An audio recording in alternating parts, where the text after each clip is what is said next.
It just coincidentally, and I'm looking at my email here, I received an email. I'm on various mailing lists. And so one of them is through Green Biz, and they have their Green Finance Weekly newsletter. It just happens that the one that came through today, there's a statement in here. It says something about, has all this focus on climate risk gotten us anywhere? And once we've gotten really good at measuring the risks, what's next?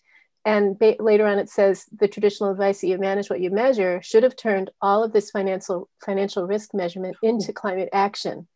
But basically, they're saying nothing's changed, right? And I think, to your point, future, I should really just connect. You should sign up for this newsletter and write a response to them, because it sounds like it should just turn to the Future Fit benchmark and start climbing the ladder, right? So it's interesting with that. And I take their point that given how much measurement there is, and given how much of a focus there has been in the 10 years, I think you would hope things have changed.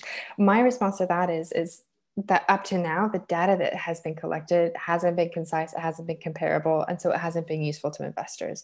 And this is the nut that we're trying to crack with Future Fit. In terms of the pioneers, there is a disclosure element. And because we're asking pioneers to report against a future fit state, so a threshold to future fitness, we believe that actually it gets over that comparability issue. And this is one of the biggest things that when I worked as a consultant, I came up against, working with a healthcare company. If you tried to compare them to other healthcare companies, it's like, oh, well, we make this kind of medicine and they make that kind of medicine, so you can't compare us. I worked for a tire company. It was like, oh, well, we're based in France and they're based in Italy, so you can't compare us. And it was every tiny excuse that you could come up with to say, well, our business model is so unique and different that the data that we produce cannot be compared to the data that another company of a similar size in a similar sector produces. So with the break-even goals, there is a measurement threshold, and it's the percent to future fitness. And that levels the playing field.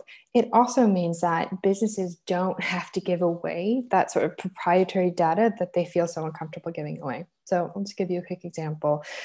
When I worked for a tire company, as a consultant, we wanted to push them to publish their greenhouse gas emissions. And we wanted them to do it on a country by country basis. And the amount of terror that struck into their hearts, it was like, well, if they know how much energy we have used in Brazil, they will know exactly how many tires we have produced. They will know exactly what our inventory is. They will know exactly this. And to my mind, I'm not involved in corporate espionage, so I thought that sounded absolutely cuckoo. But if that's a real concern, you have to meet businesses where they are. So you might think it's completely wacky, but there's a real fear. And so everything we built was to try and get over that fear. So now you're just producing, publishing against the benchmark, you're publishing your journey to future fitness. You're not publishing your tons of CO2 unless you want to provide the contextual information for your investors to look at that.